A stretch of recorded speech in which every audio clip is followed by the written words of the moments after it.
I came from my father came from my grandfather came from great-grandfather, and so on and so on. So it goes back until it all goes back to Adam alayhi salam.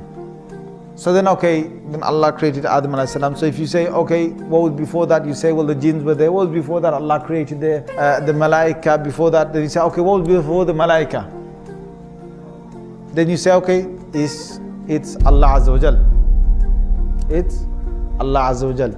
There will be a question that the shaitan will put forth. He will say, هَذَا خَلْقُ اللَّهِ فَمَنْ خَلَقَ اللَّهِ. This is the creation of Allah, so who has created Allah? Na'udhu billah. So if you think backwards in time, you think, well, what was there before Allah? But before only comes because you're thinking about time.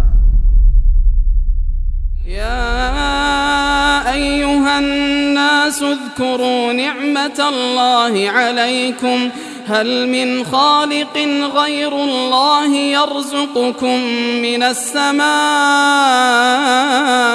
والأرض لا إله إلا هو فأنى تؤفكون. So before Allah Azza wa Jal, there is no before. That question doesn't even exist. There is no such thing before Allah. Allah was there, finished. And that's what we need to say. We can't use the human brain to understand this. Just like if I tell you to lift 10 kilos, if I tell you to lift 10 kilos right now, you can lift 10 kilos. If I tell even a super strong person, you lift with one arm 1,000 kg, can you do it? No. If I tell him to do 10,000 kg, can you do it? No. So there's a limit to this, the limit to the muscles. If I say with the eye, how far can I see? Some people can see 1 mile of a distance, some people 3-4 miles of a distance on a clear day. Some people 5 miles.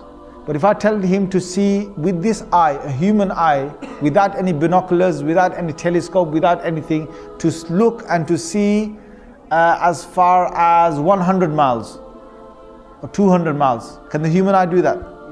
No. So the human eye is limited. The human muscles are limited. The ears. Even if there's a massive explosion on halfway across the world or quarter way across the world, I can't hear that. The human ear can't pick that up. So we're limited. We're limited with hearing, with sight, with touching, with lifting, with walking, with energies. So we're limited with the brain. We're limited with the brain. There's so much a human can think. It's limited. So, would me and you be able to know about the unseen world, about Allah without any prophet? Yes or no? Yes or no? We can't. It's only through the prophets. So whatever the prophets now tell us about Allah, we have to trust it. The human can't bring now new arguments about Allah from himself. It won't work. Because the whole concept of Allah is not a man-made thing. Allah has sent prophets to the earth to talk about God. So if a question is now said about Allah Azza wa Jal, about who He is, what He was and so on, no human being can ever come and talk about God without a dalil and without a prophet evidence. You have to go through a prophet. So when philosophers, when scientists, when your normal ordinary human beings, they talk about God and that God must be this, God must be that, we do not accept the authority of anybody. We accept only the authority of the Anbiya, of the prophets, because they were told about God, from God, they were told who God is. So you have to go through them to find out who God is. Anyone else you will take, even if your own brain, you try and understand Allah, then you will fail.